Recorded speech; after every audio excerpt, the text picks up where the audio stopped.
There is nothing quite like momentum.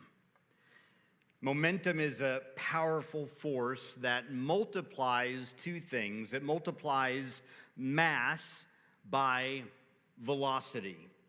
In other words, the more mass that an object has, the faster the object moves, and the more momentum that is ultimately created. For the sake of simplicity, and for those of us that needed a little more plain, here's what I've discovered, and that is that size times speed equals momentum. The size of something by the times the speed of that thing creates momentum. But here's the thing about momentum. It's not only something that relates to an object, it actually can show up in multiple areas of our lives.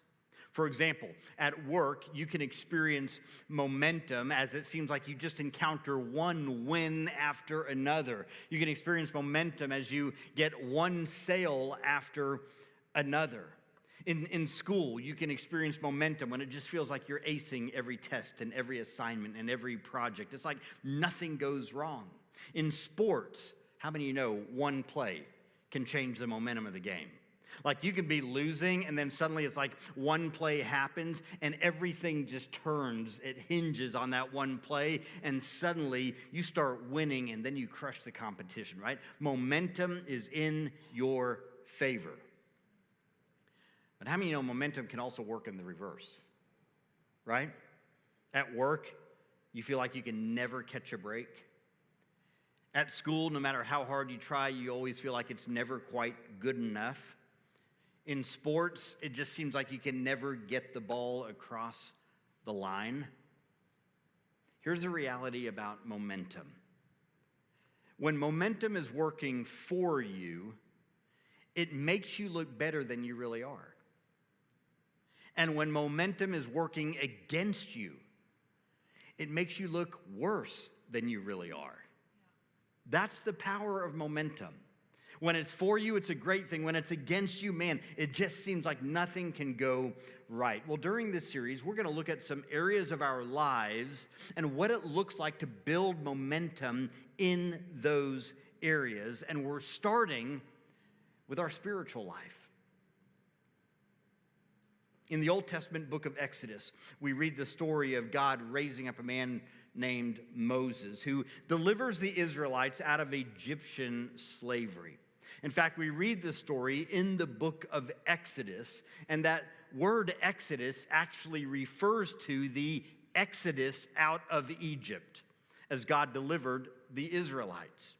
Well, after the people exit, God gives instructions to Moses to share with the Israelites. And these instructions include several things, such as the 10 Commandments, how they should live, principles on justice and social responsibilities, and even the festivals that they were to celebrate. But then the Lord concludes his instructions with a powerful promise for his people. And coupled with that promise are some important truths, and we find them in Exodus chapter 23. From these instructions this morning, I want to take a moment and share with us 4 powerful insights to help us frame spiritual momentum. Here's the first truth we discover in Exodus, and that is that spiritual momentum is future-focused. It is future-focused. Look what Exodus 23, verse 20 says. God is speaking to Moses, and he says, I will send an angel ahead of you to protect you as you travel and to bring you to the place which I have prepared. Notice, God's intention was not that the Israelites simply be delivered out of Egypt, but that they actually be brought into the promised land. This was a deliverance that not only dealt with their past, but ultimately led to the future, to something greater that God wanted to do. And I think there's an important truth for us to grasp here today for our own lives, and that is that God doesn't just want to deliver you out of, he wants to bring you into. God doesn't just want to deliver you out of addiction. He wants to bring you into freedom. God doesn't just want to deliver you out of depression. He wants to bring you into joy. He doesn't just want to deliver you out of fear. He wants to bring you into peace. Whatever he delivers you out of, there is something else he wants to bring you into. That's the kind of God he is. And here's the amazing news. The place he wants to bring you into has already been prepared for you. It's not an afterthought. The passage I read earlier to our graduates, that God is the God who wants He's calling you to do good works. When did he prepare those good works? Before you, in advance of you. He has something he wants to bring you into. So spiritual momentum begins, hear this, when you let go and look forward. When you let go of whatever it is that's holding you back, whatever that weight is, whatever that 500-pound weight is that's holding you back spiritually, when you choose to cut the cord on that thing, to cut the chain on that thing, suddenly you're free to look forward and to step into what the Lord has for you. Spiritual momentum is future-focused. And as long as you're looking in the rear-view mirror, my friend, you'll always wreck.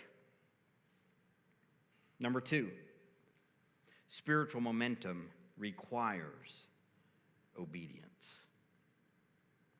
Now, as soon as God announces that he has prepared a place for the Israelites, a place that we know of as the promised land, notice what he says next in verses 21 through 24.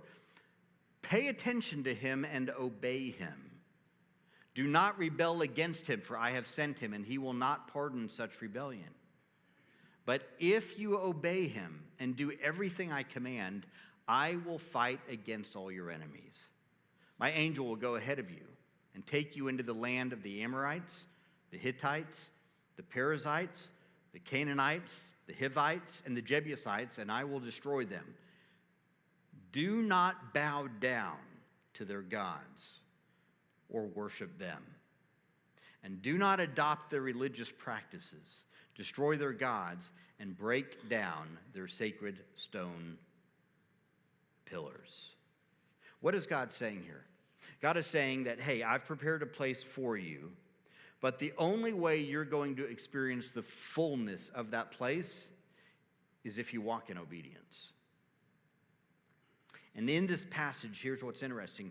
Obedience is expressed in 2 different ways in this passage. The first way obedience is expressed is through our actions. Because what did God say? In this passage, God said, do everything I command. Do everything I command. In other words, align your actions with my commands. Align your actions with what I have commanded you to do. In fact, if you back up just a few chapters, you see where God gave the 10 commandments to Moses to give to the people. This is what God was giving to the people. This was what God was commanding. And here's the thing. They weren't just commands that, oh, hey, let's hang those on the wall. No, they were commands meant to align our lives to. Before he passed away, author and pastor Tim Keller talked about attending a conference years ago. And in this particular conference, he heard a speaker talk about the importance of surrendering our lives fully to God's will. Fully to God's will rather than our own will. And the speaker challenged the audience with 2 questions. And here's the 2 questions he challenged them with. The first question was this: are you willing to obey anything the Bible clearly says to do, whether you like it or not? And the second question he asked was, are you willing to trust God in anything he sends into your life, whether you understand it or not? How many know those 2 questions? Number 1, they're hard questions. And number 2, they're pretty spiritually challenging. And the speaker said this, they said, if you can't answer affirmatively to those two questions, that you're willing to obey anything the Bible says, whether you like it or not, regardless of your opinion, your thought, how you feel, and that you're willing to trust God even in the things that you don't understand, he says, if you can't answer affirmative to those two questions, being willing to do that, he said, then I'm not sure what Jesus you're following. He said, but you haven't said to him,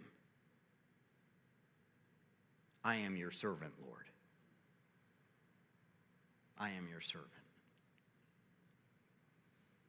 You see, one reason we don't experience spiritual momentum in our lives is because we practice selective obedience. Selective obedience. In other words, I'll obey this, but that, God, that seems really outdated. I don't think that. I don't think that's good. I'll obey this. Hey, this leads to blessing. I'll obey this. But this, come on, God, really? I mean, do you realize it's 2025 and here's how we do things now? Like, this just doesn't. Selective obedience, friend, it may sound good, but it does not attract God's grace. It may feel good, but it leads you into a ditch. It causes separation between you and God. Listen, you cannot call Jesus Lord if you're allowing your sin nature to lead. You can call him Lord. You can say, Lord, like Jesus, you are Lord. But I'm telling you, he's not really Lord over your life if the thing that has the control of your life is your sin nature. If you're saying, man, I'm going to kind of do whatever I want, feel, whatever I feel, like that's my path. I'm telling you, it's leading you in a direction opposite of the perfect will of God for your life. Selective obedience. Here's a second way obedience plays out. It plays out with our actions, but secondly, it plays out in our allegiance. Our allegiance. What else did God say in this passage? He said, do not bow down to their gods or worship them. In other words, your allegiance is to God and God alone. Your allegiance is not to any idol. Your allegiance is to no other thing or to no other person. You see, obedience is not just a matter of action. It is a matter of allegiance to him, to God above everything else. So I've kind of gotten in your face a little bit already. We're going to take it one step further. You ready? Here we go, all right? Hear me. Does God have your allegiance when it comes to your time? Does God have your allegiance whenever it comes to sex? Does God have your allegiance whenever it comes to alcohol? Does God have your allegiance whenever it comes to your money? Hear me, friend. Because if he doesn't have your allegiance in those things, listen, those things have become an idol in your life. And you have said, God, these areas are off limits to you. Yeah, but Stephen, you don't understand. I probably don't. But it doesn't change the truth of his word. Is your allegiance to him above everything else? The truth of the matter is, in all four of those areas, every one of us have had to deal with them in some way, in some measure. And we have to ask ourselves, God, are we willing to show allegiance to God in areas even whenever it becomes uncomfortable? Obedience is not just the actions of our hand. It is the allegiance of our heart. Who gets to be Lord? And hear me, you may say, well, Stephen, is it just about obeying a big, long list of rules? If that's your interpretation of obedience, my friend, you have a skewed view of God. You have a skewed view of God. You say, what do you mean? God is not just this big, mean rule maker in heaven. And oftentimes when we think of obedience, that's how we interpret God. We think, well, God, all you care about is just killing my fun, killing my joy, killing my plans, God. Lord, God, that's all you care about. It's just another rule. I got to do this, and I got to do this, and I can't do this, and I can't do that. And we just get in this rat race. Hear me, my friend. Obedience that is driven by rules is legalism. Obedience, true obedience, is driven by love. It's saying, with everything God has done for me, how could I not obey him? It's obedience that says, no, the reason I'm doing this isn't to put a check mark by a list, by a rule. No, I'm doing this out of my love for God, out of my love for him, because he knows what's best for me. He knows what's best for my life. I'm doing this because how could I do anything else with all that he's done for me? Number 3, spiritual momentum attracts provision. Now, I want to be careful here because I don't want this to be misinterpreted. So hear my heart here. We don't obey God to get something from God. Okay, let me make that clear. That's not the motivator behind obedience. We don't obey God to get something from him. Let me tell you what else. We don't obey God because he owes us something. That's right. Because he doesn't owe us anything. He gave his son, Jesus. I think he went above and beyond. Okay? He didn't owe us anything else. He didn't owe us that in the first place. He didn't owe us anything. But he did so out of his extraordinary love for us. But God did make a promise to the Israelites that if they'll worship and obey him, that he would provide for them. In fact, we read about it in verse 25 through 28. Look what it says. God said, if you worship me, the Lord your God, look at those next 3 words, I will bless. Not I might, not, well, you'll score a few extra points and you're tilting me in the right direction. No, he made a declaration. I will bless you with food and water and take away all your sicknesses. In your land, no woman will have a miscarriage or be without children. I will give you long lives. I will make the people who oppose you afraid of me. I will bring confusion among the people against whom you fought, and I will make all your enemies turn and run from you. I will throw your enemies into panic. What is God doing? God's saying, hey, listen, if I have your full allegiance, you're not worshiping any other God. If you obey me fully, here's what I want you to know. I'll bless you. I'll take care of you. Now, when we read that passage, the first thing that may be coming to your mind might be, well, Stephen, I've been sick before, or I've had a miscarriage, so does that mean that I was in sin?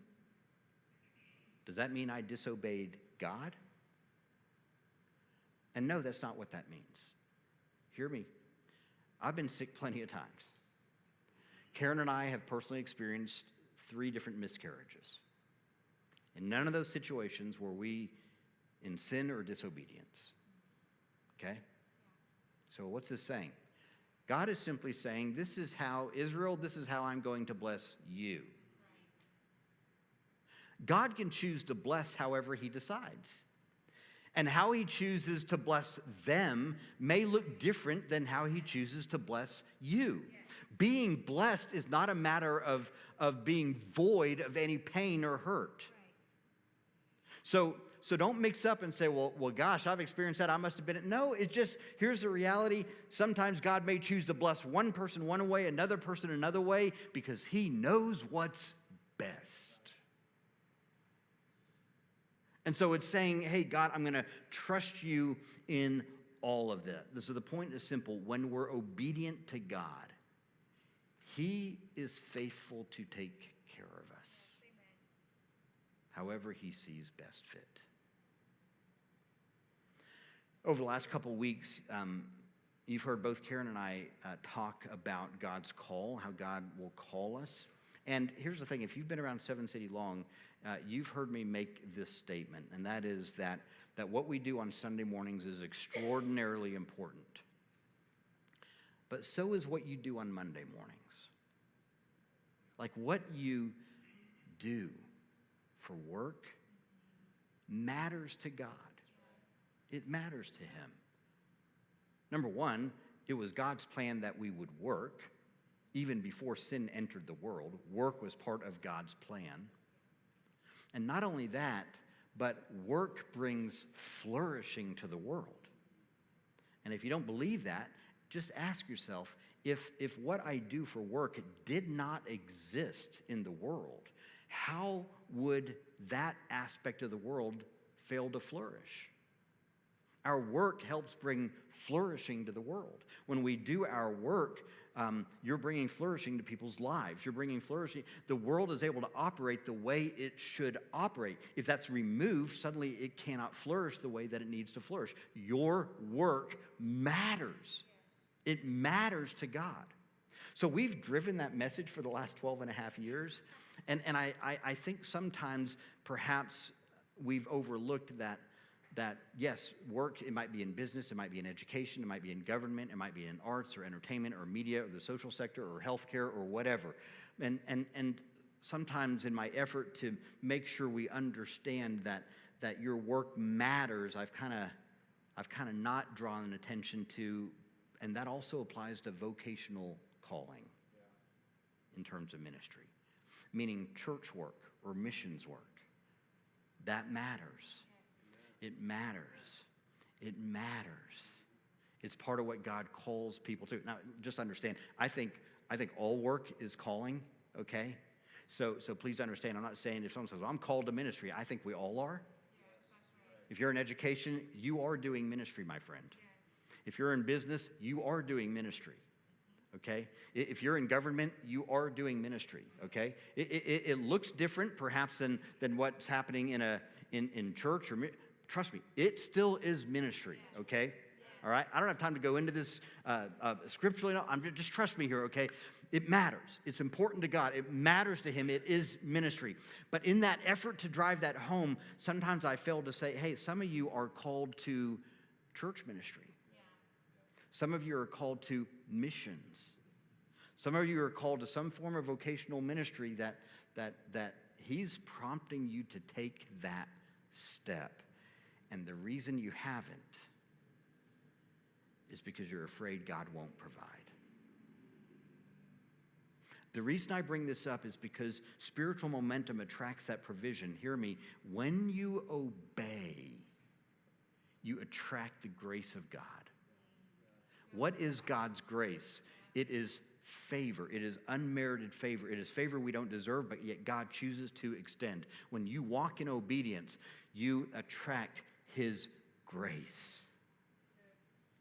Unless you're arrogant. And he's got another thing to say about that. He says, anyway, yeah.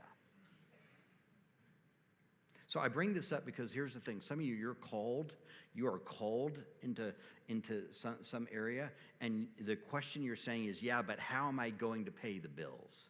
Yeah, but how am I going to fill in the blank? And you're looking at that saying, I know this is what God is leading me to do, but I cannot calculate in my head how God is going to provide and meet this need.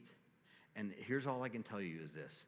Throughout mine and Karen's ministry journey, there have been multiple times where we have transitioned from one thing to the next, and every one of them was a big step of faith. Every one of them. On one of them, it's like, okay, we're leaving everybody we know to move 900 miles away to be with absolutely nobody we know to do what we feel like God has called us to do.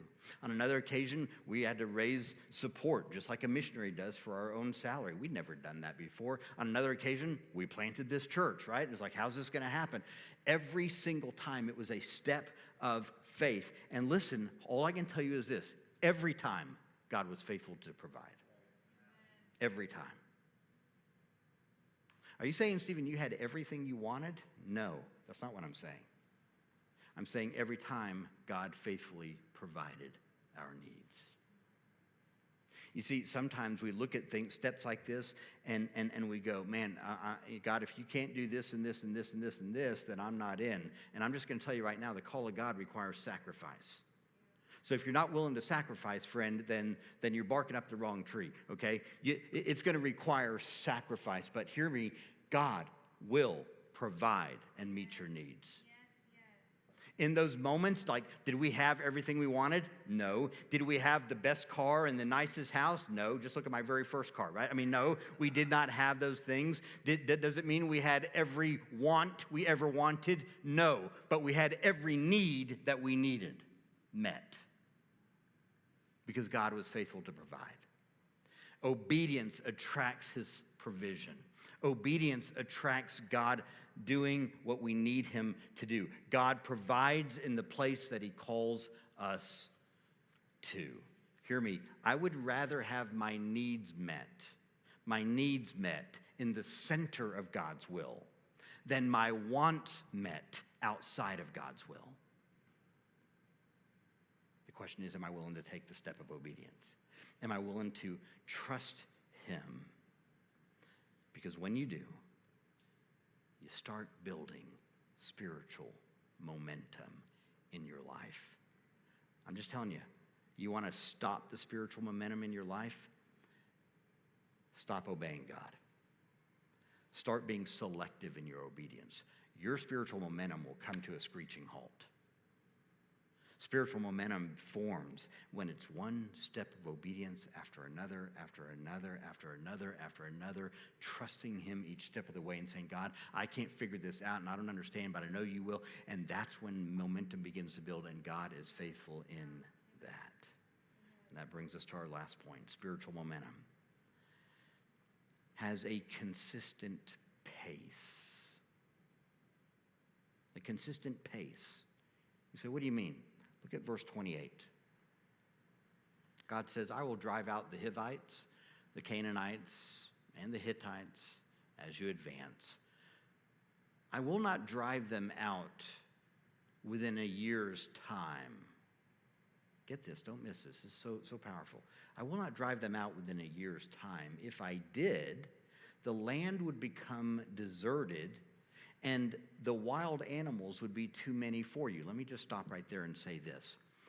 If God blessed you in the measure you want him to right now, it would probably crush you. So what does God do? He blesses you in the measure that you can handle right now.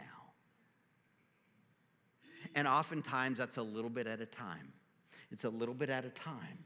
Because he recognizes if I released all of it, your character couldn't handle it. The blessing would be too much for you to handle because suddenly it would pull you off track. Your allegiance of your heart would begin to shift. And haven't we all seen it? Somebody comes into a windfall and it destroys their life. Why? Their character couldn't handle the blessing. And so God says, I'm not gonna do this all at one time. I'll drive them out within a year's time. We're gonna pace this out. And then look what he says. Instead, I will drive them out, what's this next phrase? Little by little. Until there are enough of you to take possession of the land. Look at that phrase. Little by little. God wasn't going to give them the promised land in one giant swoop. Instead, God was going to bring them into the place that he had promised. Little by little. How many know that goes completely against what our culture tells us?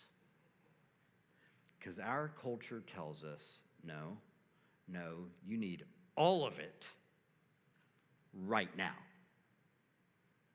You need all of the promised land right now. You need all of the growth right now.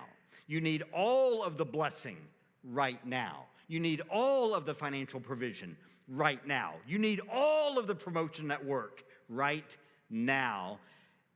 But it doesn't work that way. Ask the graduates that we just recognized. Did graduation day come the day they signed up for classes? No. No.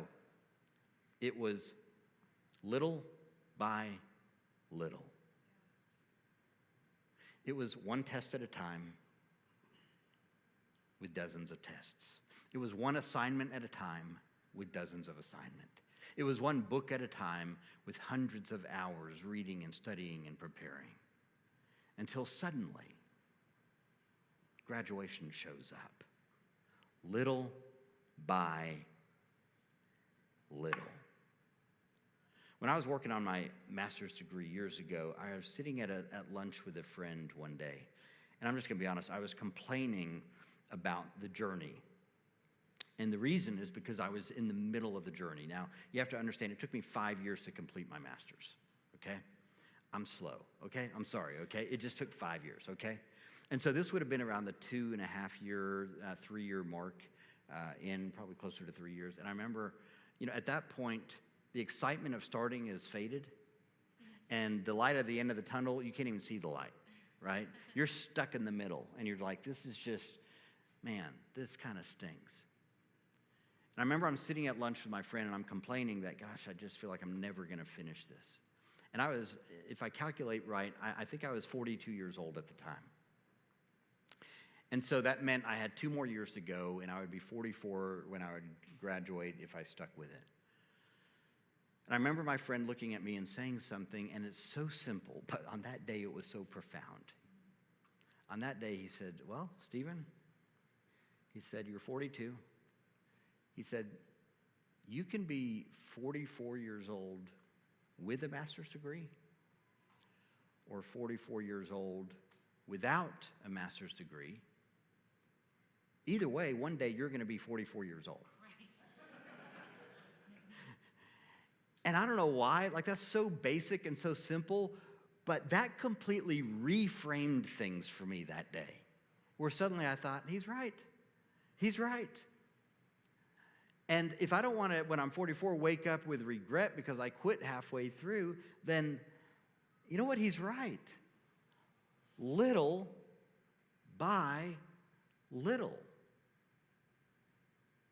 Little by little, the dream is going to come. Little by little, the provision will come. Little by little, you'll get where you're wanting to go. Little by little. If you'll just stick with it. If you'll keep being faithful.